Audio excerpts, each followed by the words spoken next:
მშვიდობის, აბა როგორ ისმის ჩემი? თუ ისმის ჩემი ხმა კარგად, შეიძლება კომენტარებში გამაგებინეთ.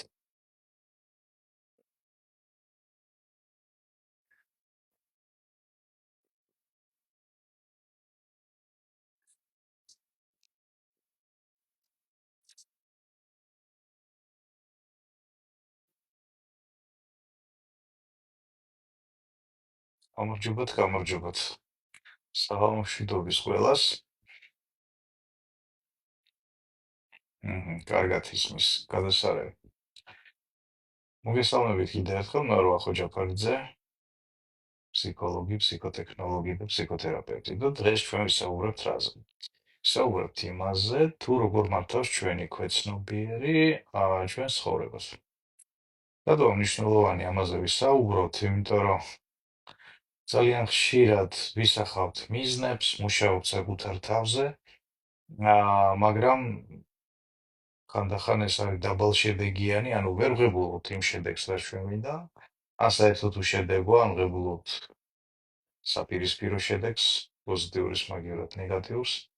შესაბამისად, რა მექანიზმები მოქმედებს, ასე ვთქვათ, ამ მომენტზე. რა განაპირობებს იმას, თუ რამდენად გამოგდის იმის, ასე ვთქვათ, განხორციელება, რასაც გიგმოთ. და აქ უნდა შემოვიტანოთ ზუსტად ქვეცნობიერის ცნება. რა არის ქვეცნობიერი? როგორც ასეთი, აი თქვენი აზრი მაინტერესებს ამასთან დაკავშირებით.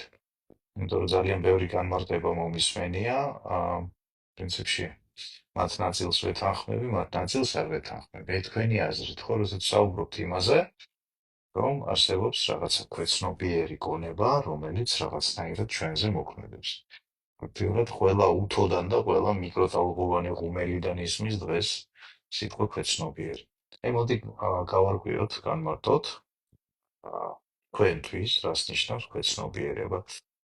თუ გაქვთ ამის შესახებ რაიმე თქვენი აზრი, თუ შეიძლება კომენტარებში დააფიქსირეთ. იმიტომ რომ ქვეცნობიერი გონება, როგორც ასეთი, ხო? ის ძალიან მძლავრად და მნიშვნელოვნად მოქმედებს ჩვენს ცხოვრებაზე. და მას აქვს ამისთვის, ასე ვთქვათ, სხვადასხვა ინსტრუმენტები. როგორ გამოიყურება ქვეცნობიერის ჩარევა ჩვენს ცხოვრებაში? რაზე შეუძლია, რომ ჩვენმა ქვეცნობიერმა იმოქმედოს? პირველი, ჩვენი ქვეცნობიერი მოქმედებს ჩვენს აღქმაზე. გამომდინარე იქიდან, რომ ჩვენი აღქმა ხშირად არ არის ხოლმე ობიექტური, აქ რას გულისხმობ, უყურეთ? როდესაც ჩვენ აღვიქვათ რაღაცა ინფორმაციას, აი გარესამყაროში რაღაცა ხდება. შესაბამისად, ინფორმაციის რაღაცა ნაწილს, რაღაცა დოზას ჩვენი ქვეცნობიერი უბრალოდ წაშლის. რატომ? რომ ჩვენი ნერვული სისტემა და ტვინი არ გადაიტვირთოს ზედმეტი ინფორმაციით, ასე ვთქვათ, ჩვენთვის აბსოლუტურად უსარგებლო ინფორმაციით, ხო? იმიტომ რომ აბსოლუტურად ყველაფერი რომ შემოდიოდეს ჩვენს გონებაში დამუშავებისთვის, ხო? ამ შემთხვევაში ძალიან მალე გადაიტვირთებოდა ჩვენი გონება და ეს გამოიწვევდა უზარმაზარ დაღლას. შესაბამისად, ჩვენი ფუნქციონირება ძალიან მალე გახდებოდა შეუძლებელი. ანუ ინფორმაციის ნაწილს ჩვენ ქვეცნობიერად ვშლით. როგორ მუშაობს, აი ყოველდღიურობაში ესეთი ინფორმაციის წაშლის მაგალითი არის ძალიან მარტივი. მაგალითად, ეძებთ სახში ტელეფონს, ან გასაღებს, ან კიდე რაღაცა ნივთს. და შემოიარეთ მთელი ოთახები, ყველაფერი დაიარეთ, ყველგან შეიხედეთ და ვერ იპოვეთ, ასე ვთქვათ. და შემდეგ ვიღაცას ხოვეთ ამაში დახმარება და ან დარეკა თქვენს ტელეფონზე, ან პირდაპირ მიგითითათ, რომ აგერ არის, აგერდევს ის ნივთი, რომელსაც შენ ეძებ და ირკვევა, რომ მიდო გამოსაჩენ ადგილზე და შენ ამ გამოსაჩენ ადგილთან ძალიან ბევრჯერ ჩაიარე, მაგრამ ვერ აღმოაჩინე, ვერ შეამჩნიე ის, რომ ეს მატერიალური ნივთი აი აქ წვირწინ იდო.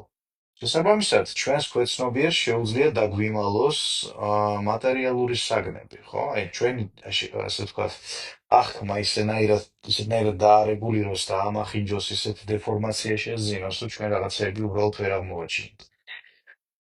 ეს არის პირველი მომენტი, ხო? როგორ მოქმედებს ჩვენს აღქმაზე ჩვენი ქვეცნობიერი. მეორე მომენტი. ჩვენს ქვეცნობიერს შეუძლია დაამახინჯოს ინფორმაცია. ასე ვთქვათ, ისეთნაირად გამოიყენოს ჩვენი შემოქმედებითობა. ყოფილა ოდესმე თქვენს ცხოვრებაში ესეთი მომენტი, რომ ადამიანი გულისხმობდა ერთს და თქვენ სხვანაირად გაიგეთ. ძალიან ხშირი ამბავია. შესაბამისად, რატო ხდება ხოლმე ეს? ეს ხდება იმიტომ, რომ ჩვენი ქვეცნობიერი ზუსტად ამახინჯებს ამ ინფორმაციას და ასე ვთქვათ, შემოსულ მონაცემებს უცვლის სახეს. შესაბამისად, პირველი, რაზეც მოქმედებს ჩვენი ქვეცნობიერი, ეს არის ჩვენი აღქმის ფილტრები. რა ინფორმაცია შემოვა საერთოდ ჩვენს გონებაში, რას აღვიქვავთ? როგორი ფორმით შემოვა ეს ინფორმაცია, ასე ვთქვათ და აი ხანდახან ესე ხდება ხოლმე, რომ მაგალითად რაღაცა ორგანიზაციის ხელმძღვანელის გარშემო ჯგუფდება რამდენიმე ადამიანი, რომელიც ამ ორგანიზაციის ხელმძღვანელს აწვდის მხოლოდ მისთვის, ასე ვთქვათ, გასაღრად ინფორმაციას, ხო?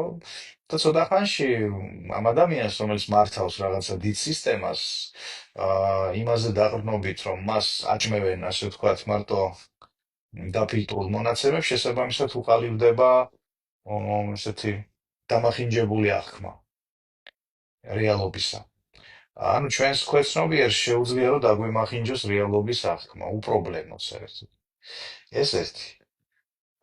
მეორე რაზე შეიძლება ჩვენმა ქვეცნობიერმა იმოქმედოს, ეს არის ჩვენი შინაგანი მდგომარეობა. ხო? თავს როგორ გრძნობთ შინაგანად? თავდაჯერებულად ვართ თუ შეშინებულად ვართ თუ უცებ ყოველ მიზეზს გარეშე შეხედვით შეგვეცვალა შინაგანი მდგომარეობა. ან გავიცანით ახალი ადამიანი, რომელიც ნუ აი საერთოდ არ ვიცნობთ ამ ადამიანთან არანაირი ისტორია არ გვაკავშირებს და უკვე რაღაცა წინასწარი განწყობა გაქვს ამ ადამიანის მიმართ რატომღაც. შესაბამისად, ის თუ რა მდგომარეობაში ვართ, ყველაფერი, ასე ვთქვათ, ეს ჩვენი შინაგანი მდგომარეობა აფერადებს იმ ინფორმაციას, ასე ვთქვათ, რომელიც შემოდის, ხო? შესაბამისად, ჩვენი აზროვნების განპირობება ხდება იმით, თუ რა მდგომარეობაში ვფიქრობთ ამა თუ იმ საკითხზე. მაგალითად, აი რომ დაჯდეთ როგორ იცით, აი ძალიან რომ მოიხაროთ წინ, რომ ფილტრებში ნორმალურად არ შედიოდეს ჰაერი, დახაროთ თავი, უყუროთ იატაკს და ასე სცადოთ, იოცნებოთ მომავალზე, ხო? ნუ დაახლოებით 3-დან 5 წუთში გაგიჩნდებათ სულ სხვა აზრები, როგორც წესი, ძალიან ნეგატიური აზრები და აზრები იმის შესახებ, რომ სავარაუდოდ არანაირი პერსპექტივა არ გვაქვს პოზიტიური. შესაბამისად, ახლა მოდი გავიაროთ ჩვენ, ასე ვთქვათ, ეტაპობრივად ჩვენი გონების, ასე ვთქვათ, ქვეცნობიერის და ცნობიერის ყველა სართული დავიაროთ, იმისთვის, რომ გავაკეთოთ შესაბამისი დასკვნა იმ მექანიზმების, ჩვენი გათვითცნობიერებულობა ავამაღლოთ იმ კუთხით, თუ ასე ვთქვათ, რა მექანიზმებით მოქმედებს ჩვენზე ქვეცნობიერი. პირველი ეს არის ჩვენი ჭრდილი. რა არის ჭრდილი? ჭრდილი არის ჩვენი ცნობიერების, ან მოდი გავამარტივოთ, თქვა ჩვენი სულის ის ნაწილები, რომელიც იმდენად ტრავმირებულია, ან იმდენად დამახინჯებულია, ან იმდენად გაუცხოვებულია, ან იმდენად ჩამოგრჩება ჩვენ, ასე ვთქვათ, ასაკობრივად განვითარებაში, რომ ჩვენ მათ აღიქვავთ როგორც რაღაცა უცხოს სხეულს. ჩვენ აღიქვავთ ამას როგორც რაღაცას, რაც თავს გვესხმის, რაც გვიტევს შინაგანად თუ გარეგანად.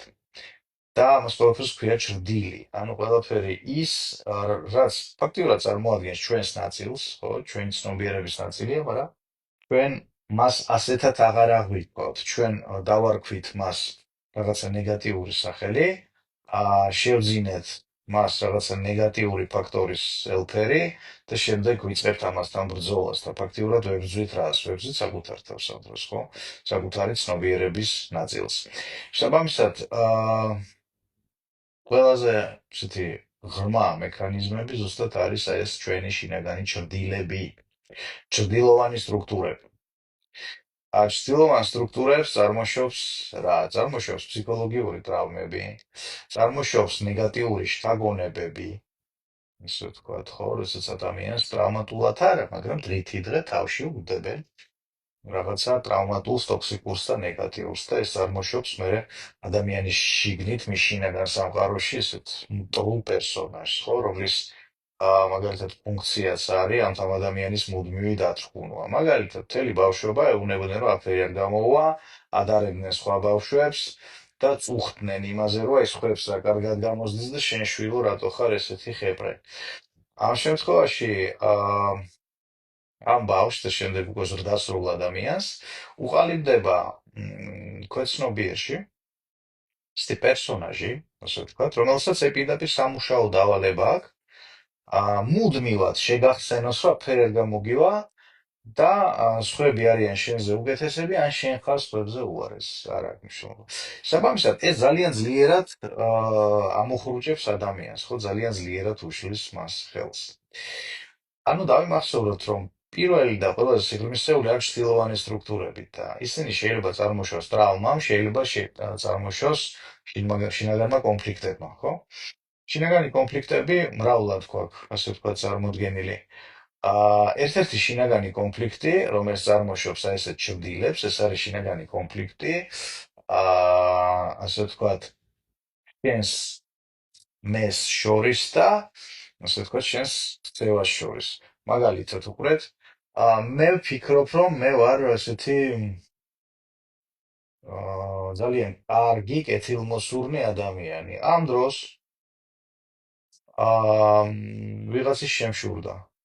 ეს ორი რაღაცა ერთმანეთთან, ასე ვთქვათ, ჰარმონიაში ვერ არის. ამიტომ მიწევს საკუთარ თავთან ბრძოლა და რომელიღაცის განდევნა აქედან. საბამისად, ან უნდა განვდევნო ჩემს ქვეცნობიერში ის ფაქტი, რომ ვიღაცის შემშურდა და მოვიქცე ისე თითქოს ეს არ მომხდარა და ეს მესმე არ მახასიათებს. საკუთარ თავს კუკუდამალობანას თამაში დაუწყო მარტივად რა ვთქვათ. ან უნდა ვაღიარო, რომ ესეთი ვარ და მაშინ ჩემი მე, რომელიც მანამდე იყო ესეთი უმციკლო, ასე ვთქვათ, და კეთილმოსურნე, კეთილი პატიოსანი და ნათელი, ну ასეთი ნათელი და პატიოსანი ვეღარ იქნება. ამასთან ერთად ადამიანს ასე ვთქვათ, ადამიანი გაურბის საკუთარ თავით იმედგაცრუებაში. შესაბამისად, მისთვის რთულია აღიაროს, რომ ის არ ყოფილა ასეთი კარგი, როგორც მას ეგონა და მეტწილად, ასე ვთქვათ, ესეთი შინაგანი კონფლიქტები და დაპირისპირებები წარმოშობს ჩრდილოვან სტრუქტურებს. წარმოშობს ამ შემთხვევაში ასევე შინაგან სამყაროში რაღაცა შურიან პერსონაჟს, რომელიც პასუხისმგებელი იქნება, ასე ვთქვათ, შენს მიერ შურის გამოვლინებაზე. და საინტერესო ის იქნება, რომ ის ავანსცენაზე, ასე ვთქვათ, შენს ქცევაში, შენს კომუნიკაციებში, შენს ემოციებში გამოვა, მაშინ როცა შენ ამას არ ელოდები. იმიტომ რომ როდესაც შენ არ აღიქო ამ ნაწილს შენად, ხო, შენიანად, შენს ნაწილად, შენ ფაქტიურად მასზე კონტროლის უფლებას თმობ და ის იწყებს, ასე ვთქვათ, თავისი დამოუკიდებელი ცხოვრებით ცხოვრებას. შესაბამისად, თუ ასე ვთქვათ, მისი ჩამოყალიბების მიზეზი იყო შური, ის ცდილობს, რომ მაქსიმალურად გამოვლინდეს, მაქსიმალურად შექმნას ისეთი სიტუაციები, სადაც შეგშურდებათ. იმიტომ რომ მიუხედავად იმისა, რომ ეს არის ხელოვნურად წარმოქმნილი, ასე ვთქვათ, პერსონაჟი ჩვენ შინაგან სამყაროში, ისიც, როგორც აბსოლუტურად ყველა ცოცხალი არსება იბრძვის თვითგადარჩენისთვის. და აი ესეთი ჩრდილოვანი სტრუქტურები იბრძვის თვითგადარჩენისთვის, ხანდახან ძალიან აქტიურად და ბრუტალურად. ამიტომ ჩვენ გვეჩვენება ხოლმე, რომ ეს არის ვიღაცის თავდასხმა, ვიღაცის შეტევა. 99% შემთხვევებში, როდესაც ადამიანს ეჩვენება, რომ ის არის რაღაცა ნეგატიური, დესტრუქციული ზეგავლენის ქვეშ, სინამდვილეში ის არის ჩართული ბრძოლაში საკუთარ ჩრდილოვან ნაწილთან, ანუ საკუთარი სულის ნაწილთან, რომელსაც ან არ აღიარებს, ან განდევნილი ყავს, ან მოგლეჯილი ყავს, ასე ვთქვათ, ან კარანტინში ყავს გაშვებული და ეჭიდავება საკუთარ თავს. აი ესე მუშაობს ჩრდილოვანი სტრუქტურები. მეორე მექანიზმი, მეორე, ასე ვთქვათ, გზა, რომელსაც ჩვენზე მოქმედებს ჩვენი ქვეცნობიერი, ესაა ჩვენი ეგო. რა არის ეგო? ეგო ეს არის, ასე ვთქვათ, ჩვენი სულის ინდივიდუალურობის ინტერესების დამცველი. თუ ჩვენი ეგო არის ადეკვატური, ის კარგად იცავს ჩვენს ინტერესებს, ჩვენს საზღვრებს და ამავდროულად პატივს სცემს, ასე ვთქვათ, სხვის ინტერესებს და სხვის საზღვრებს, ხო? როდესაც ჩვენს ეგოს აქვს უნარი, რომ სხვა ადამიანებთან ერთად პარიტეტულ მდგომარეობაში იყოს, ხო? ჰარმონიულ კომუნიკაციაში დარჩეს, რომ ასე ვთქვათ, არ გადაიაროს თავებზე. როგორ ყალიბდება ეს ამბავი? ასე ვთქვათ, რომ ეგო შეიძლება იყოს დათრგუნული, არასრულფასოვანი, შეიძლება იყოს გაბერილი და ჰიპერტროფირებული. თუ ეგო არის დათრგუნული, არასრულფასოვანი და ასე ვთქვათ დაკნინებული, ამ შემთხვევაში ის ჩვენს ინტერესებს ჯეროვნად ვერ იცავს და ამ შემთხვევაში როგორ ვლინდება ეს, ხო? ჩვენს ინტერესებს ვთმობთ, კონფლიქტების გვეშინია, არ ვაწყენინო, აი ის რას იფიქრებს, ეს რას იფიქრებს. და საბოლოო ჯამში ჩემი ცხოვრების სცენარი, ჩემი ბედის სცენარი ხდება, უბრალოდ ფორმატდება სხვა ადამიანების ნებასურვილით, რასაც ვერ ეწინააღმდეგება ჩვენი, ასე ვთქვათ, დათრგუნული ეგო. იმ შემთხვევაში, თუ ეგო არის ჰიპერტროფირებული და გაბერილი და ასე ვთქვათ, ადამიანს საკუთარი თავის მსოფლიოს დირექტორი გონია, ამ შემთხვევაში რა ხდება? ამ შემთხვევაში ის ვერ გზნობს სხვის საზღვრებს, სხვის ინტერესებს და ცდილობს, რომ ასე ვთქვათ, მაქსიმალურად დააკონცენტრიროს საკუთარ ხელში, ძალაუფლება, რესურსები, დრო, ქონება, ენერგია, კამფეტები, რაც გინდა მოკლედ.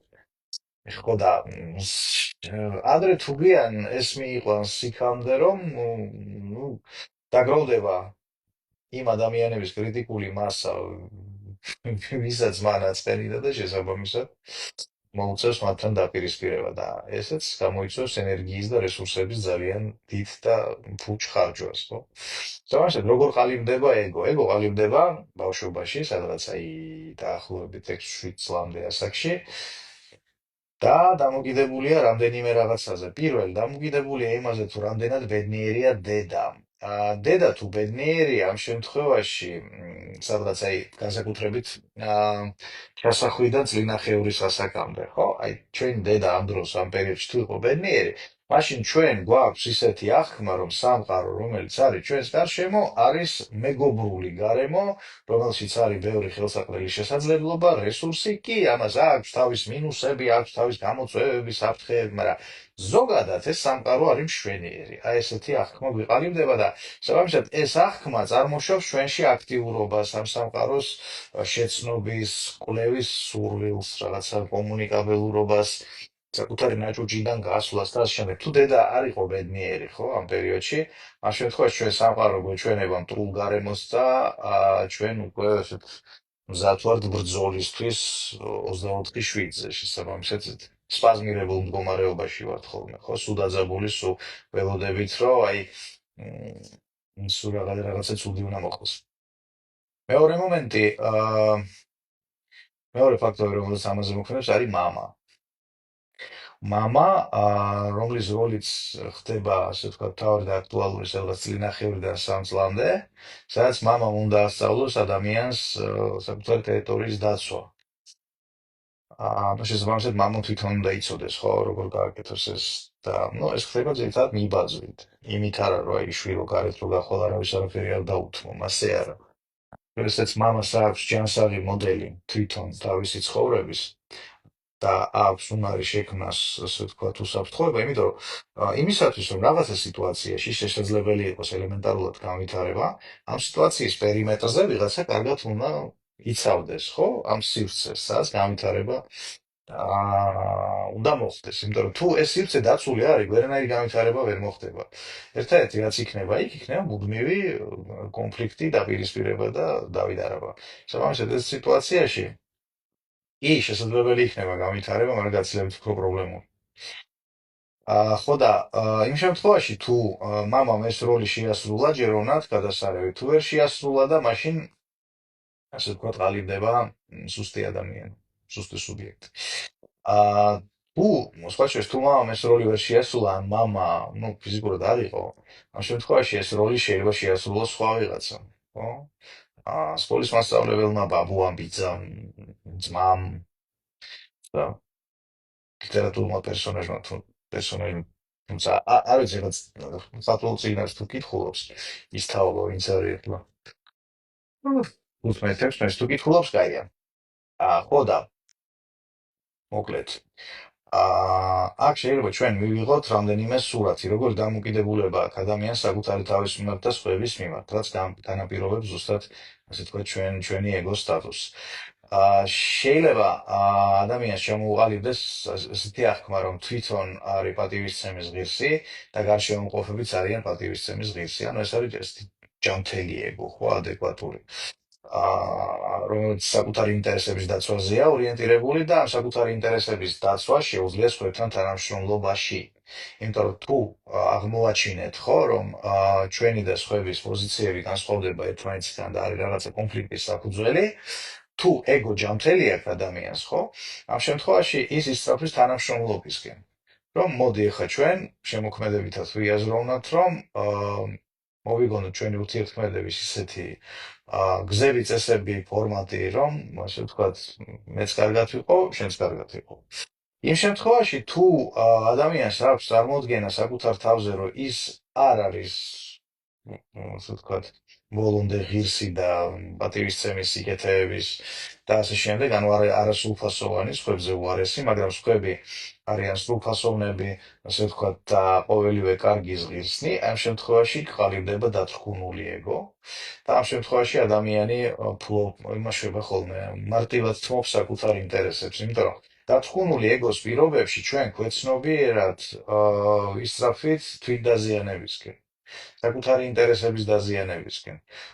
სოციალურად, ფინანსურად, ენერგეტიკულად, ფიზიკურად, ემოციურად, როგორც გინდა. შესაბამისად, თუ ყალიბდება საპირისპირო პოზიცია, რომ მე გადასარევი ადამიანი ვარ, მაგრამ აი თქვენ უარგისები, ამ შემთხვევაში გვაქვს საქმე გაბერილ ეგოსთან, რომელიც ორიენტირებულია ძირითადად სქლებისთვის ზიანის მიყენებაზე, ხო? თუ ვართ რაღაცა კონფლიქტურ სიტუაციაში, ხანდახან ჯერ კონფლიქტური სიტუაცია არ არის, წინასწარ უტევს ხოლმე, ხო? წინასწარ ესხმის თავს სხვა ადამიანებს, რომ პროფილაქტიკის მიზნით ყველა დაარეტიანოს, რომ არავის არ გაუჩნდეს ამბიცია, ასე ვთქვათ, მის ტერიტორია დაიკავოს. აი ესეთი საინტერესო მეტამორფოზები შეიძლება დაემართოს ჩვენს ეგოს. ამიტომ თუ ჩვენი ეგო არის ადეკვატური, კარგია. თუ არ არის ადეკვატური, ხო, ამ შემთხვევაში ეგო როგორც გაუცნობიერებელი მექანიზმი, რომელსაც იდეაში ჩვენი ინტერესები უნდა დაეცვა, გადაიქცევა, ასე ვთქვათ, ჩვენი ინტერესების საპირისპირო მოთამაშით. და ჩვენ, ну, შეიძლება ამას ვერც კი ვაცნობიერებდეთ. იმიტომ რომ ეს ვლინდება ცხოვრებისეულ პოზიციაში, პრინციპში, ხო? ყველაფერში, აი ადამიანი შედის მაგალითად კაფეში ან მაღაზიაში, ადგილს როგორ იკავებს, სად ჯდება, არჩევანს როგორ აკეთებს, მაგალითად იმას ირჩევს, რასაც აძლევენ, თუ უჩნდება საერთოდ შეკითხვა, რომ შეიძლება რამე კიდე უფრო კარგი და საუკეთესოა, კაცო. ანუ არა მარტო ირჩევს საუკეთესო ვარიანტს, არამედ ეძებს საუკეთესო ვარიანტს აქტიურად, ხო, ადამიანი, რომელსაც აქვს საკუთარი ინტერესების დაცვის უნარი. შემდეგი სტრუქტურა, ქვეცნობიერი, ასე ვთქვათ, გაუცნობიერებელი სტრუქტურა, ეს არის ჩვენი პიროვნება. რა არის პიროვნება? პიროვნება ეს არის ეგოს ტანისამოსი, როდესაც ის შინაგანი სამყაროდან გარეთ გამოდის. როდესაც ჩვენ შევდივართ გარე სამყაროსთან კომუნიკაციაში, ну, როგორც ეს სოციალურ გარემოში, ამ შემთხვევაში გჭირდება პიროვნება. იმიტომ რომ პიროვნება არის ის ნიღაბი, რომლითაც ჩვენ ვირჩევთ, რომ წარუდგეთ გარშემოყოფ ადამიანებს. და შესაბამისად, ეს ნიღაბი შეიძლება აბსოლუტურად გაუცნობიერებლად წარმოიშვას ჩვენში, შეიძლება ჩვენ მოვახდინოთ ამის კონსტრუირება. თუ ამ ნიღბის კონსტრუირებას ვახდენთ, ხო, ამას self-branding-ი ქვია, როგორც წესი. თუ ეს გაუცნობიერებლად ხდება, როგორ ხდება? konkret ჩვენ ვიბადებით და გვაქვს საკუთარი თავის აბსოლუტურად ну, სიკარგის შეგრძნება, მოდი ესე ვთქვათ, ხო? აი, რომ პრინციპში გადასარევი ადამიანი ვარ, კარგად ვგზნობ თავს, ბედნიერი ვარ, მიხარი, ანუ ბავშვი ვარ. შემდეგ, ტრავმების ან არაკორექტული აღზრდის შედეგად, ან ტოქსიკური სოციალური გარემოს გამო, შეიძლება ეს წარმოდგენა ჩემს შესახებ, რომ მე ვარ ესეთი კარგი, ასე ვთქვათ, შეირყეს, ხო? და როდესაც ჩემზე ხდება ესეთი საკომუნიკაციო, ან ემოციური, ან ხანდახან ფიზიკური თავდასხმები, შეიძლება ეს ჩემი წარმოდგენა ჩემს თავზე, რომ მე ესეთი კარგი ვარ, დამახინჯდეს და ასე ვთქვათ, დავეჭვდე, რომ სინამდვილეში თურმე ესეთი კარგი, საყვარელი და ჩასაყლაფი არ ყოფილვარ და თუ არ ვარ ესეთი კარგი, მიჩნდება საკუთარი თავის სპირცხვილი. ხო, ანუ მე უნდა მოვერიდო საზოგადოებას, რახან ვარ ესეთი ცუდი. არა და მორიდება არ მინდა, იმიტომ რომ გარიყულობის შეგრძნება, მარტოობის შეგრძნება მდგივნეულია. შესაბამისად, უნდა შევქნა ეხა მე ნიღაბი, რომ ეს ჩემი მინუსები დავფარო, რა ადამიანმა სინამდვილეში ვერ დაინახონ, როგორი ცუდი და უარგისი ვარ და ამაში მჭირდება პიროვნება, როგორც მასკა. და შემდეგ ჩემი ენერგიის ძალიან დიდი რაოდენობა ცხოვრებაში დამეხარჯება იმაში, რომ აი ეს ნიღაბი შევინარჩუნო, ხო, მეჭიროს, ასე ვთქვათ, და ვერ მოვდუნდე. ამიტომ ესეთი პრობლემის მქონე ადამიანებს, როგორც წესი, სხვა ადამიანებთან კომუნიკაცია ძალიან ხშირად ღლის.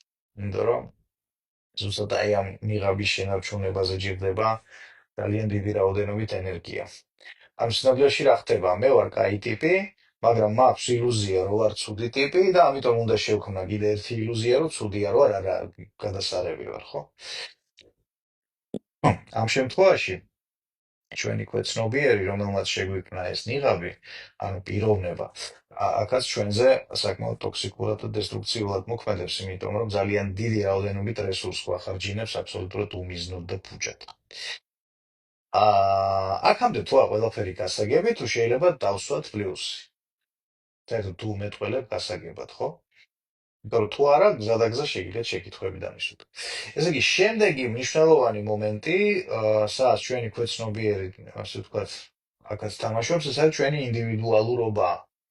როგორები ვართ. და ამ შემთხვევაში ჩვენმა ქვეცნობიერმა შეიძლება დაგვიმალოს ჩვენი ინდივიდუალურობა, ანუ რამდენად ნიჭიერები ვართ სინამდვილეში, რა უნარები გვაქვს, ასე ვთქვათ, როგორი შინაგანი შესაძლებლობები გვაქვს და ქვეცნობიერმა შეიძლება ესენი დამალოს. რატო შეიძლება დამალოს, ხო? შეიძლება დამალოს იმიტომ, რომ ჩვენ გვაქვს მაგალითად საკუთარ თავზე არასწორი წმენაწარმოდგენები. იმ შემთხვევაში თუ მე მჯერა, რომ მე, არ ვარ მაინდა-მაინც, ასე ვთქვათ, ნიჭიერი, უნარიანი ადამიანი, ამ შემთხვევაში ჩემი ქვეცნობიერება როგორც მობილურ ტელეფონს მიმალავს სახში, ხო? ანალოგიურად შეიძლება ჩემი ნიჭიერების, ჩემი ინდივიდუალურობის, ჩემი ასე ვთქვათ, შინაგანი კოზირების რაღაცა ნაწილი ელემენტარულად დამიმალოს და დამიფაროს და ასე ვთქვათ, არ მანახოს, რომ საერთოდ თურმე ძლიერი მხარეები ჩემში არის და ეს რას იზრავს, ხო? ეს შეაფერხებს ჩემი თვითრეალიზაციის შესაძლებლობებს. არ გამომივა ისე, როგორც შეიძლებოდა რომ გამომსვლოდ. ამ მომენტზე, ხო, აი ამ სართულზე, ასე ვთქვათ, მთავრდება ინდივიდუალური ქვეცნობიერი პროგრამების ნაირსახეობები და შემდეგ გადავდივართ კოლექტიურ ქვეცნობიერში, იმიტომ რომ კოლექტიური ქვეცნობიერი ჩვენზე საკმაოდ გლიერად მოქმედებს. რა არის კოლექტიური ქვეცნობიერი? რისი ნაწილი ვართ ჩვენ უპირველეს ყოვლისა? ხო, აი ჩვენ როგორც ინდივიდი, როგორც ადამიანი, რას მივეკუთვნებით? პირველი ჩვენს ოჯახს. ჩვენი ოჯახი რისი ნაწილია? ჩვენი საგვარეულო გენეალოგიური ხის. შესაბამისად, ჩვენს ცხოვრებაზე უპრობლემოდ შეიძლება იმოქმედოს იმ წინაწარმოდგენებმა, შინაგანმა მდგომარეობებმა, ჩვევებმა, მსოფლმხედველურმა მოდელებმა, რომელიც ჩამოყალიბდა, ასე ვთქვათ, თაობიდან თაობაში, ჩვენს ოჯახში. და თუ ეს ჩვევები, წინაწარმოდგენები და შინაგანი მდგომარეობები არის სასარგებლო, არის რესურსული და თქვათ, ცხოვრებას აუმჯობესებს, მაშინ თაობიდან ერთი თაობიდან მეორე თაობაზე ხდება ამ რესურსების გადაცემა და აი უყურებთ, რომ ასე ვთქვათ, ამ ოჯახს აქვს წინსვლა, ზოგადად, ხო? შეიძლება პირიქითაც იყოს, აი მაგალითად შეიძლება იცნობთ ისეთ ადამიანებს, ისეთ ოჯახებს, სადაც ერთ და იგივე დაავადება აქვს თაობიდან თაობაში, ხო? ან ოჯახის წევრები, ერთი თაობა მეორე თაობის, ასე ვთქვათ, სცენარებს იმეორებს, მაგალითად პირად ცხოვრებაში ან ფინანსურ ქცევაში. შესაბამისად, აქ არის სამუშაო, აქ არის გასარკვევი. ზუსტად აი ეს მომენტი, ხო? თუ როგორ მოქმედებს ჩემზე, ჩემი საგვარეულო ისტორია ერთი და ჩემი წარმოდგენები მომავალი თაობის პერსპექტივების შესახებ. იმიტომ რომ ადამიანზე მოქმედებს არა მხოლოდ, ასე ვთქვათ, არა მარტო მისი ინდივიდუალური მომავლის ხედვა, არამედ გაუცნობიერებლად შენი შვილების ცხოვრების ხედვა, შვილთა შვილების და ასე შემდეგ და ასე შემდეგ. ეს მოქმედებს გაუცნობიერებლად და შესაბამისად ძალიან ძლიერად. ჩვენზე ძლიერად მოქმედებს ხოლმე ის, რასაც ვერ ვაცნობიერებთ. გაცილებით უფრო ძლიერად მოქმედებს, ვიდრე ის, რასაც ვაცნობიერებთ. ამიტომ ძალიან ხშირად არის ხოლმე, რომ ჩემთან მოდიან კონსულტაციებში ადამიანები და მეუბნებიან, რომ მე ვიცი რაშია მიზეზი, პრაქტიკაში არ მახსოვს არც ერთხელ, რომ შემდეგ ამაში ყოფილიყოს რეალური მიზეზი. იმიტომ რომ თუ ჩვენ რეალური მიზეზი ვიცით, ის ვეღარ იმოქმედებს ჩვენზე ესეთი საშინელი ძალით. შესაბამისად, მიზეზები არის ხოლმე გაუცნობიერებელი. შემდეგ, კიდე რომ გავშალოთ კოლექტიური ქვეცნობიერის საზღვრები, ჩვენი ოჯახი რისი ნაწილია?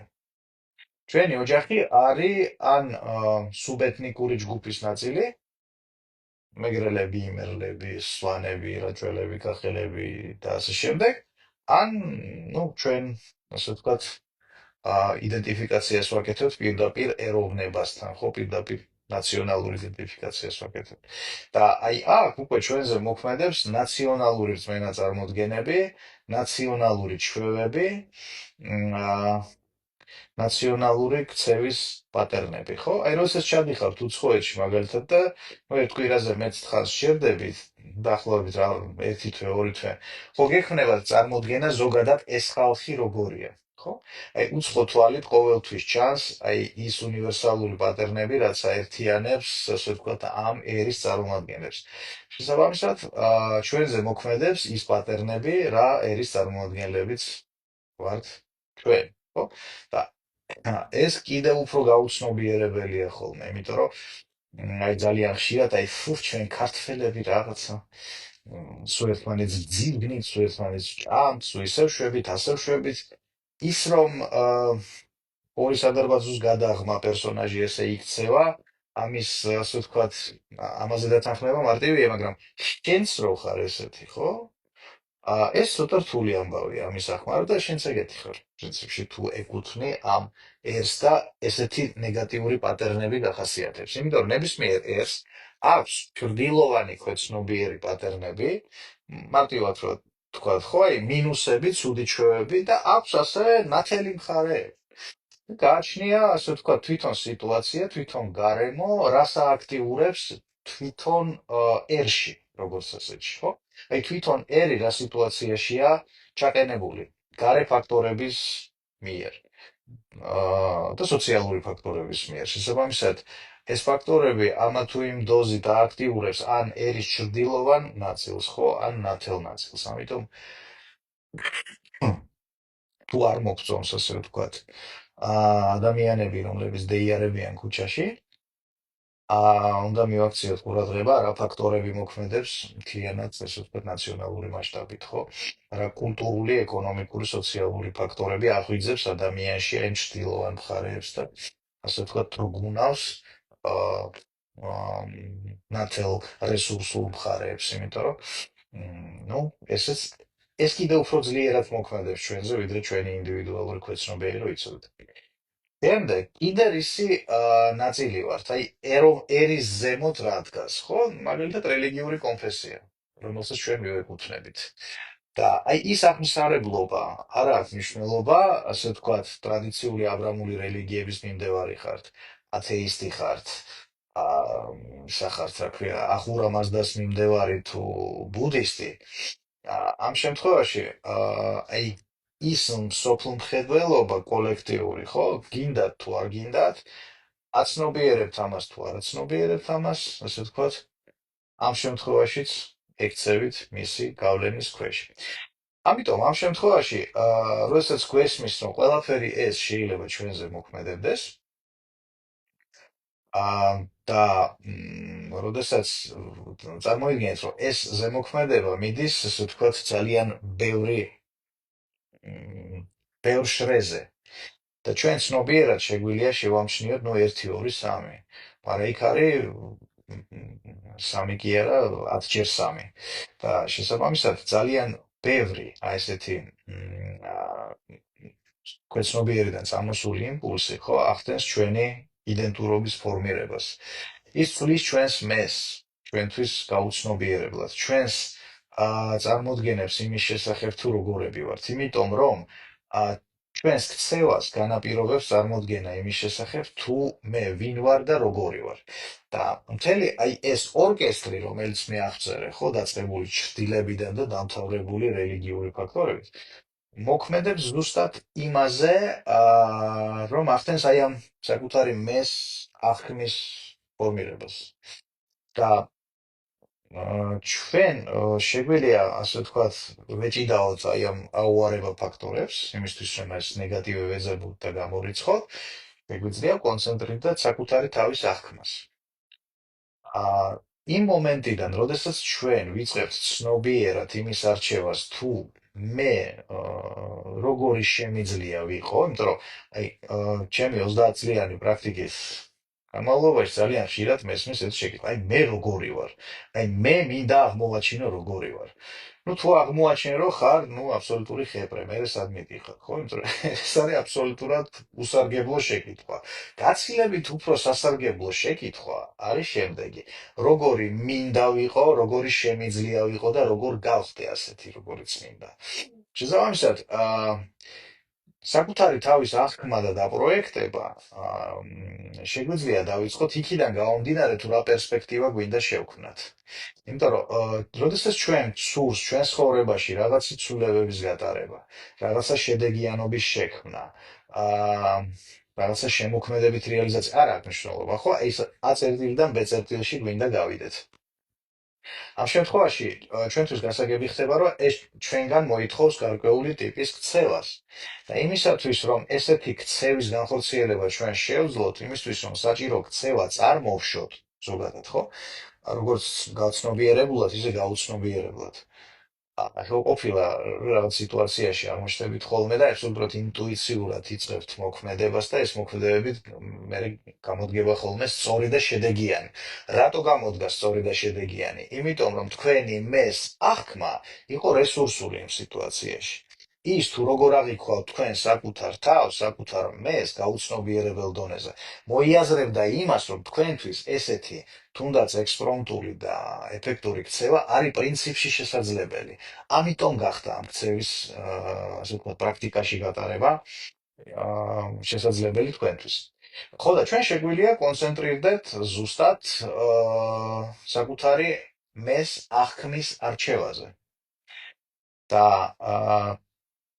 აქ უნდა დავსვათ ესეთი შეკითხვა, ხომ? იმისთვის, რომ მე შევქმნა ისეთი მომავალი, ისეთი პერსპექტივა, ისეთი სიტუაცია, ისეთი ცვლილებები, როგორც მე მსურს, მე უნდა გავხდე როგორი. წაამისოთ, ხო? და აქ შეიძლება დავიწყოთ ამაზე ფიქრი, მაგალითად დავიწყოთ ხასიათის თვისებებით, ხო? აი, როგორი ხასიათის თვისებები მჭირდება მე, იმისთვის, რომ ასე ვთქვათ, შევძლო იმის შექმნა, რაც მე რისი შექმნა მინდა ცხოვრებაში. იმიტომ რომ კიდევ ერთხელ გავიმეორებ, საკუთარი მეს აღქმა არის ერთ-ერთი ყველაზე სიღრმისეული პროგრამა. როდესაც ჩვენი უნარები, ჩვენი ცოდნა, განათლება ეწინააღმდეგება ჩვენი მეს სურათს, ჩვენი მეს აღქმას, ჩვენი მე მოგებული დარჩება. ანუ პრაქტიკულად რას ნიშნავს ეს? მაგალითად, გაქვთ რაღაცა ცოდნა, გამოცდილება, განათლება, პროფესია, მაგრამ ამას ვერ იყენებ. იცნობთ ესეთ ადამიანებს, ალბათ იცნობთ, ხო? აი, უყურებ ამ ადამიანს და გონი, აი, ამდენი რამე იცი დალოცვილო, ამდენი რამე შეგიძლია. რა ზიხარ, რატო არ გამოგდის ეს ყველაფერი, ხო? აი, რატო მომჩერები ხარ მე? რატო მოგჩერებია და მისი მეს აღქმა არის აი ესეთი პატარა, შეშინებული და დაწრგუნული, რომელიც ვერ მოიაზრებს საკუთარ თავში, ვერ იტევს საკუთარ თავში აი ამდენ უნარს, შესაძლებლობას და შესაბამისად გამარჯვებას. ხო და საკუთარი მეს დაპროექტება შეიძლება დავიწყოთ აი აქედან, ხო? რომ აი როგორი ხასიათის თვისებები მჭირდება მაგალითად. აა აი ეს გავს იმას, როდესაც მსახიობი, ასე ვთქვათ, ახალ პერსონაჟს ეცნობა. და შემდეგ უნდა ითამაშოს ეს პერსონაჟი, ხო? როდესაც იწყებს ესეთ წარმოსახვას, ფანტაზიას, აი მაგალითად, ჩემი მე საუკეთესო ვერსია ისეთ სიტუაციაში როგორ მოიქცეოდა, ასეთ სიტუაციაში როგორ მოიქცეოდა, იქ რას იზავდა, რას არ იზავდა. ვიწყებთ ამაზე ფიქრს. აი დღეში რომ დავუთმოთ ამას, დღის მანძილზე აუცილებელი არ არის, რომ ფიზიკულტურასავით ვაკეთოთ, ხო? აი გვაქვს 3-4 წუთი თავისუფალი დრო და აი ამ დროს შეგიძლიათ არანაირ თვალების დახუჭვა არ ჭირდება ამას. თავისუფლად, ასე ვთქვათ, გავუშვათ ჩვენი ფანტაზია, ცოტა წინ, მომავალში და დავიწყოთ იმაზე ფიქრი, თუ აი ამ მოცემულ პირობებში ჩემი საუკეთესო ვერსია როგორ მოიქცეოდა? რას იტყოდა, რას იფიქრებდა, რა გადაწყვეტილებას მიიღებდა, როგორ მოემზადებოდა ამ სიტუაციისთვის. ამ სიტუაციის შემდეგ, ასე ვთქვათ, რას იზავდა, რომ მაქსიმალურად პოზიტიური დასკვნები გამოეტანა აქედან. და ასე შემდეგ. აი, ამაზე ფიქრს რომ დავიწყებ, სადღაც 2-3 კვირის განმავლობაში ჩვენი მე იწყებს ევოლუციის პროცესს. ჩვენ გვერდდება, ასე ვთქვათ, აქტიურდება საკუთარი მეს განახლების პროცესი, რომელიც ბავშვობაში ჰქონდა ეს მექანიზმი ჩართული, ჩვენი მეს მუდმივი განახლება ხდებოდა. სანამ შემდეგ სოციალიზაციის ტრავმების გამო ეს პროცესი არ გაჩერდა, ხო? და როდესაც ამის ხელახლა გააქტიურება ხდება ჯერ ფსიქოლოგიური გაახალგაზრდავება და მერე ხანდახან ფიზიკური გაახალგაზრდავებაც, ხო, ადამიანს სუსტანაირად არის, ხო. იმიტომ რომ როდესაც აი ეს შინაგანი მე არის ასე ვთქვათ ჩაკირული და მისი განახლება არ ხდება, ცოტა ხანში სხვა ტიპის განახლებებიც აღარ ხდება ჩვენში, ხო? ანუ ასე ვთქვათ, აღარ ვარ თანამედროვე იმ სიტუაციის, რომელშიც ცხოვრობთ და სულ უფრო ნაკლებად და ნაკლებად აქტუალური ხდებით. ამიტომ აი ესეთი გზით რო წავიდეთ, ჩვენ შეგვიძლია აა ჩვენს ქვეცნობიერს, ასე ვთქვათ, შევთავაზოთ ახალი ტიპის წარმოდგენა საკუთარი თავის შესახებ და ეს მოგცემს საშუალებასაც უკახანში ზუსტად ესეთი მეს ფორმირება მოვახდინოთ.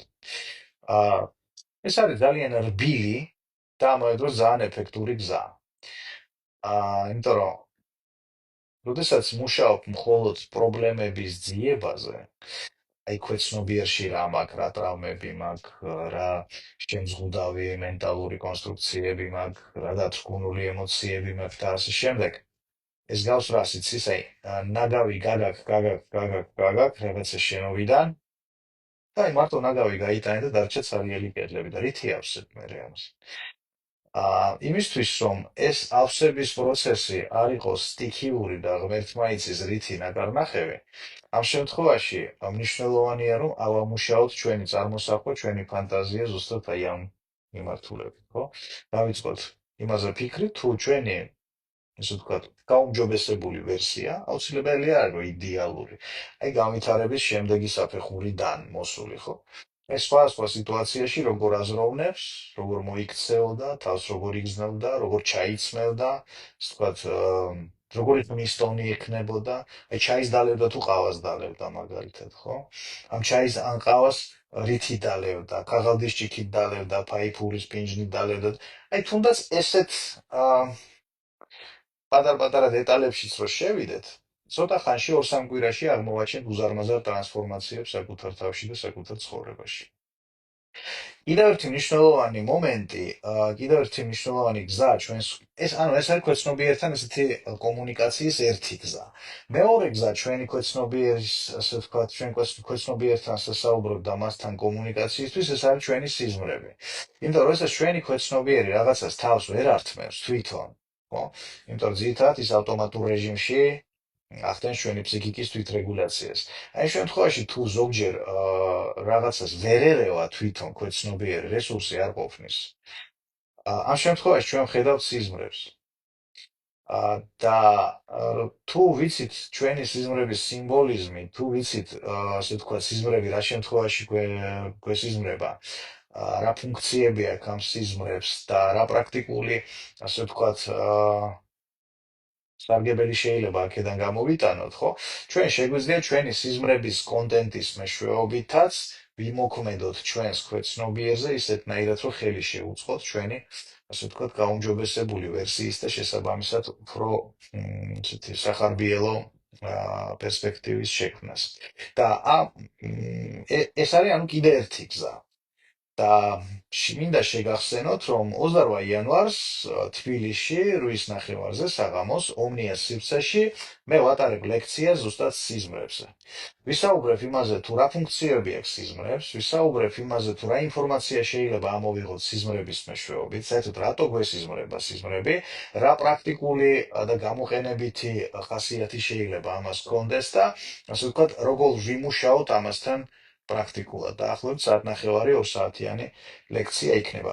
ამიტომ ამ ვიდეოს აღწერაში არის ბმული ომნიას სივრცეზე, სადაც შეგიძლიათ გადახვიდეთ, მიწეროთ და დარეგისტრირდეთ, ასე ვთქვათ, ამ ლექციაზე, რომელიც ჩატარდება 28 იანვარს. ასევე მადლობელი დაგჭირებით, თუ ამ ინფორმაციას თქვენ ახლობლებს გაუზიარებთ, ვიზეც, ასე ვთქვათ, ფიქრობთ, რომ მათთვის ეს შეიძლება იყოს მნიშვნელოვანი და ხელსაყრელი. აი, ესეთი მექანიზმებია, ასე ვთქვათ, ჩვენი ქვეცნობიერის, რომლითაც მას შეუძლია ჩვენზე მოქმედება და დღეს ვისაუბრეთ ასევე იმ მექანიზმზე, რომლის მეშვეობითაც ჩვენ შეგვიძლია ვიმოქმედოთ ჩვენს ქვეცნობიერზე და უპირველეს ყოვლისა, როგორც ვთქვით, ეს არის ჩვენი წარმოსახვის უნარი. ჯერ მენტალური, შემდეგ ქცევითი წარმოსახვა. ხო, ქცევითი წარმოსახვა რა არის? აი, მაგალითად, ეხლა შევალ ამ კაფეში და მოვიქცევი ისე, როგორც ჩემი საუკეთესო ვერსია. აი, მანამდე ხო წარმოვიდგენდი, ხო? აი, ხა ამ როლს წავალ და ვითამაშებ. აი, დავემსგავსები ჩემს იდეალურ მეს. აი, ესეთი პატარ-პატარა რაღაცეებით, რომ დავიწყოთ, ხო, ესეთი ქცევითი ფანტაზიებით. ცოტა ხანში აღმოვაჩენთ, რომ სულ უფრო და უფრო მეტი მახასიათებელი გვაქვს რეალურად ჩვენი იდეალური მესი და ეს ვლინდება მერე კომუნიკაციაში, ეს ვლინდება ქცევაში და ეს ვლინდება აბსოლუტურად სხვა დონის შედეგიანობაში. თუ გვაქვს რამე შეკითხვები, მომწერეთ თუ შეიძლება კომენტარებში და მე გაგცემთ პასუხს. ეგერ გვაქვს კიდევ დაახლოებით 15 წუთი ამისთვის. ეზე რამდენი ვილაპარაკე? ბოლოს ამოვისუნთქე. ერთი ნაცნობი მყავს შესუნთქვაზეც ლაპარაკობ.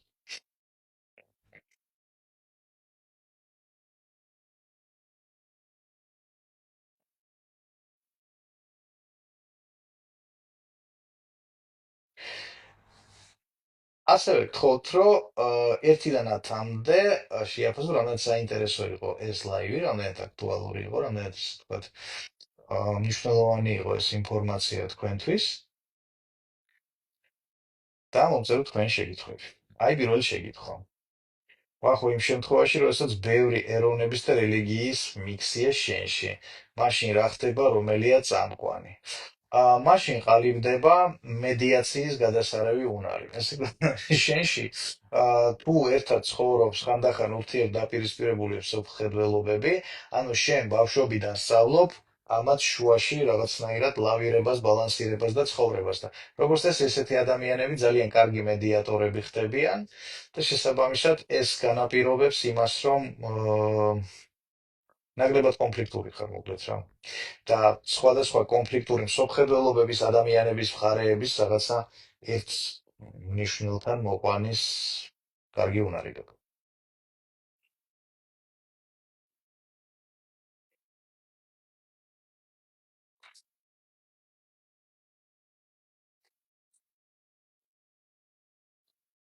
აი, მოდი ერთი წუთი დაველოდოთ, იმ შემთხვევაში თუ შეკითხვები აღარა გვაქვს.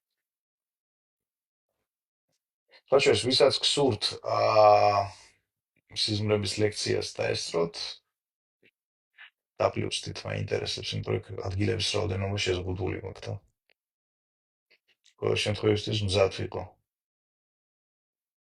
გასაშლელი სკამები გჭირდება თუ არა? იმიტომ რომ წინაზე სუსავსე იყო.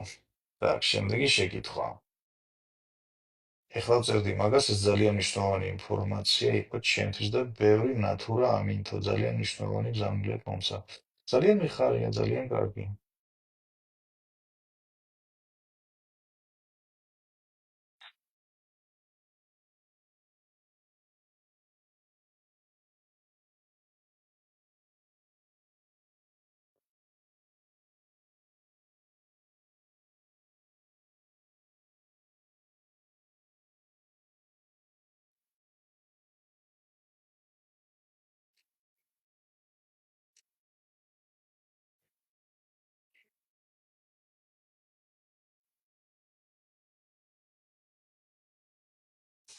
Mhm.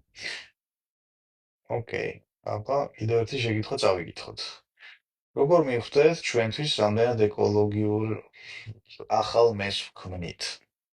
აი შეკითხვა. პირველი რაზეც უნდა დაფიქრდეთ სასურველ პერსპექტივაზე. ანუ რა მინდა მომავალში? როგორი მომავლის აშენება მინდა 1 წლის პერსპექტივაში, 3 წლის პერსპექტივაში, 5 წლის პერსპექტივაში, 10 წლის პერსპექტივაში. შესაბამისად, მე უსვამ ჩემთან ისეთ შეკითხვას, აი მე, ასე ვთქვათ, როგორი ევოლუცია უნდა განვიცადო, მე როგორ უნდა განვითარდე, რომ ამის შექმნა ჩემთვის იყოს შესაძლებელი და ვიწყებ აი ამაზე ფიქს და ამ მიმართულებით უშვებ ჩემს წარმოსახვას და აი აქედან იქმნება ასე ვთქვათ, ეს გაუმჯობესებული მეს ვერსია. გაუმჯობესებული მეს ვერსია ეს არ არის, რომ რაღაც აი სურათს ხედავ ერთს და სულ ეგ არის. არა, სხვა სიტუაციებში წარმოიდგენ. ასე ვთქვათ, და აი ნელ-ნელა ეს ლეგოს კონსტრუქტორივით ხდება მისი აწყობა. რა თბილისში ინდივიდუალურ შეხვედრებს თუ ატარებ ერთჯერადად. მომწერეთ პირადში. Так, სიზმრებზე არის მოსაზრება, რომ არ უნდა მივაქციოთ ყურადღება რამდენად თეთანხმებით. აა ჩემი გამოცდილებიდან შემიძლია გითხრათ და კიდევ რამდენიმე ჩემი ნაცნობის გამოცდილებიდან ხანდახან ამან შეიძლება ფიზიკურად გადაგარჩინოს. ამიტომ არის ინფორმაცია, რაზეც შეგიძლია ყურადღება მიაქციო და მე ვიტყოდი, აუცილებელიც არის ინფორმაცია, რაზეც შეგიძლია დააიგნორო. აი ზუსტად ამაზე მექნება საუბარი ომნიაში 28 იანვარს. სიზმრებს თითქმის არ ვნახულობ. ეს რას ნიშნავს? ეს ნიშნავს იმას, რომ თქვენი ქვეცნობიერი პრინციპში ასწრებს ყველაფრის თვითონ დამუშავებას და თქვენი ცნობიერი ჩარევა მანდამაინც არ ჭირდება. თუ გონიათ, რომ სიზმრებს არ ვნახულობთ, 1-2 საათით ადრე გადმოწიეთ მაღვიძარა და ნახავთ, რომ თურმე გესიზმრებათ. უბრალოდ არ გამახსოვრდებათ, იმიტომ რომ არ არის საჭირო. არ ჭირდება თქვენ ქვეცნობიერს, რომ თქვენი ყურადღება ესე მიექციოს რაღაცაზე.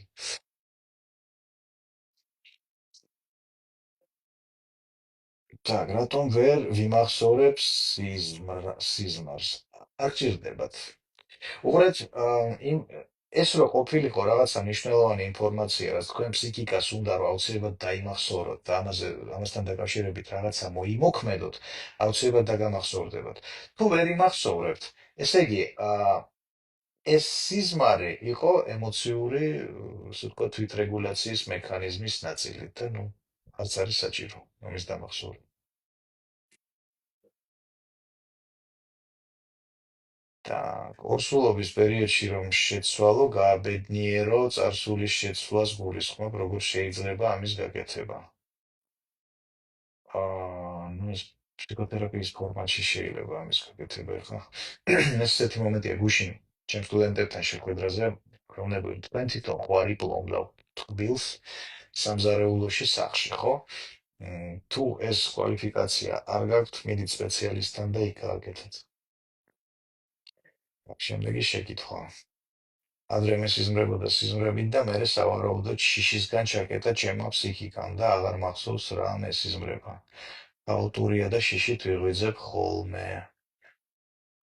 გასაგებია, აი თუ შეძლებთ მობრძანდით 28-ში ომნიაში ჩემს ლექციაზე.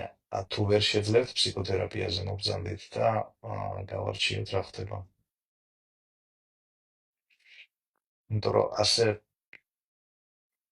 ცოტა უფრო მეტი დეტალი მჭირდება რომ გიპასუხოთ რაღაცებს. მჰმ.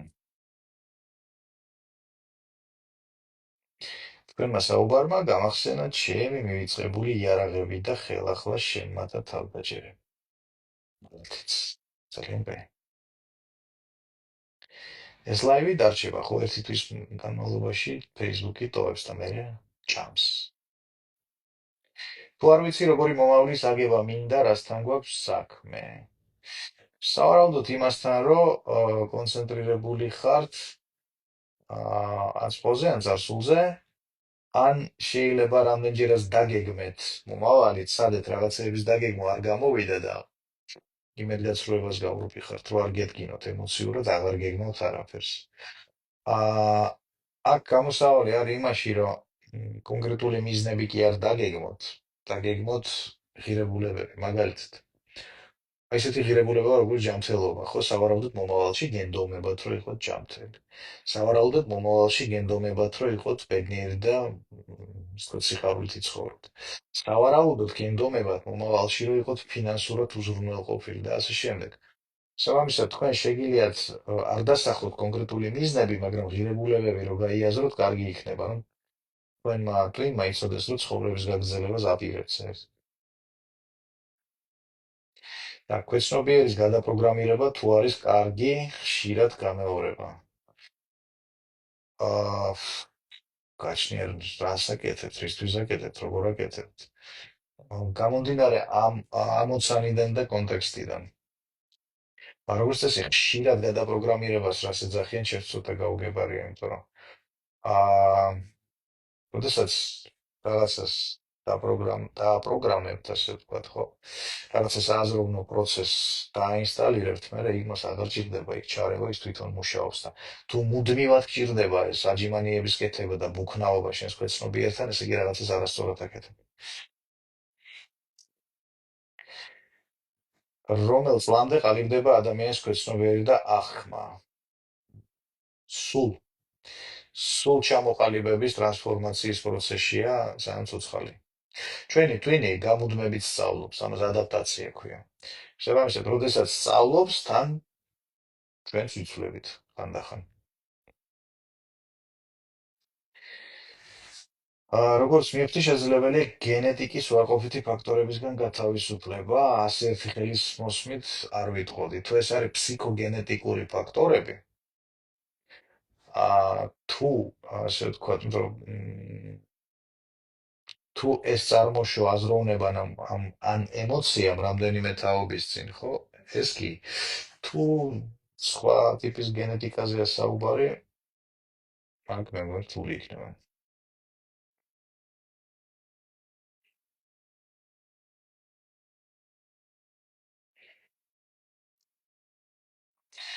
Так, აქვს თუ არა მნიშვნელობა დღეს, რიცხვს ან ძილის ფაზას სიზმრის მნიშვნელობისთვის? აა დღეს და რიცხვს არ ვიცი, სიზმრის ფაზებთან დაკავშირებით, აი ვისაუბრებთ ჩემს ლექციაზე და მოგზაურობთ. სხვა შორის, ლექციაზე შეიძლება მოხვიდეთ ფიზიკურად, შეიძლება ონლაინ მიიღოთ მონაწილეობა. ეხლა გამახსენდა, რატომაც აქამდე არ თქვი. შეგიძლიათ ფიზიკურად მოხვიდეთ, თუ თბილისში არ ხართ ან დრო არ გაქვთ, შეგიძლიათ ონლაინ ჩაერთოთ. ამიტომ ძალიან საინტერესო იქნება.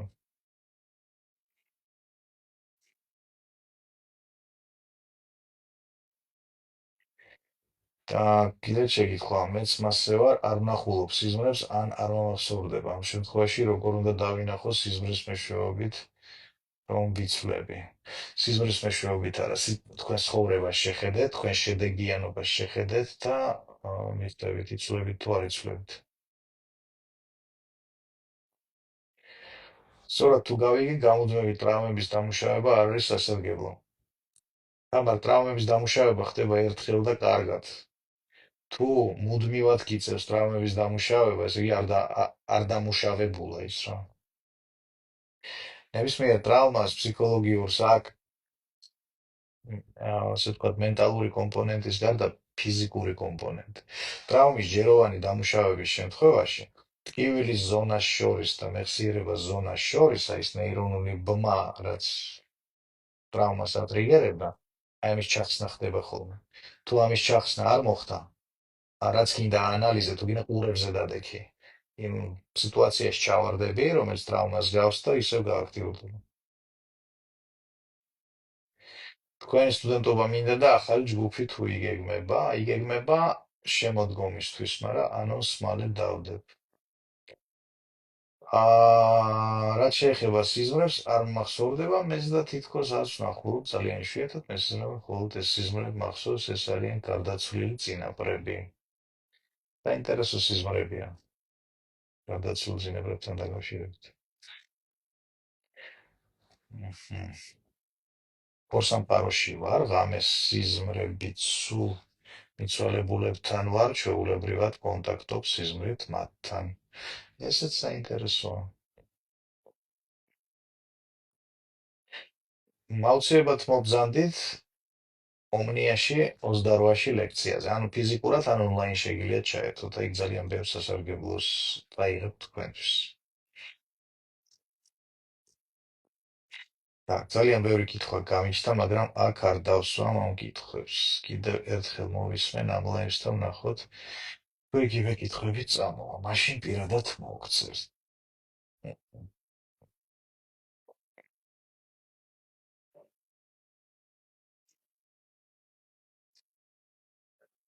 так, ეგო ხან რომ გარბის, ხან კი დასკვნილია მაგ დროს რა ხდება. მაგ დროს ფსიქოთერაპია ჭირდება, ნევროზი ქვია მაგ მდგომარეობას. ანუ, როდესაც ადეკვატურ მდგომარეობაში ვერ ჩერდება და არის ან დაწკუნული და ან ცდილობს ვიღაცას თავზე დააждდეს, აი თავზე დაждდომის სტადიაში როა, ეს არის წინა სტადიის კომპენსირება. ანუ თავი იგრძენი ცუდად საკუთარი თავის არასრულფასოვნების გამო და ეხლა ამის კომპენსაციისთვის ცდილობ, ასე ვთქვათ, ვიღაცაზე გაიმარჯვო. მაგ თავი და თავი არის იმაში, რომ აი ეს არასრულფასოვნება დავძლიოთ. საფასური რა იქნება ლექციის? მე მგონი 65 ლარი და 45 ლარი. გააჩნია მას მონაწილეობის ფორმაც. ჩემს გვერდზე ცდებს ანონსი და ამ ვიდეოს აღწერაში ცდებს ბმული. так, სიზმრებს ვიწერ ხოლმე და მგონია, რომ რაღაცებს მატყობინებს, ასე ვფიქრობ, თქვენ რას მეტყვით? კი ბატონო, ამის პრაქტიკულად სწავლა შეიძლება. ზუსტად აი ამას მინდა დაუთმო 28-ში ჩემი ლექცია.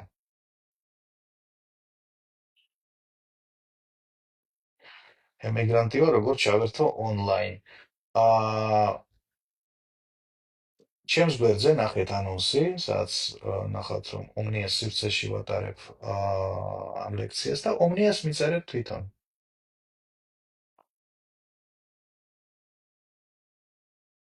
სიზმრის მართვაზე რა სიტყვით? გადასარევი რამეა თუ შეგიძლია.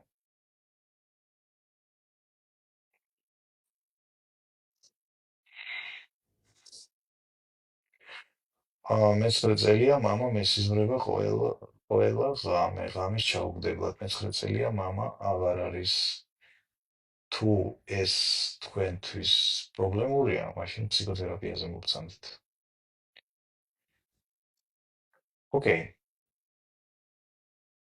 მე მგონი ამოვწურეთ დღევანდელი ჩვენი თემა.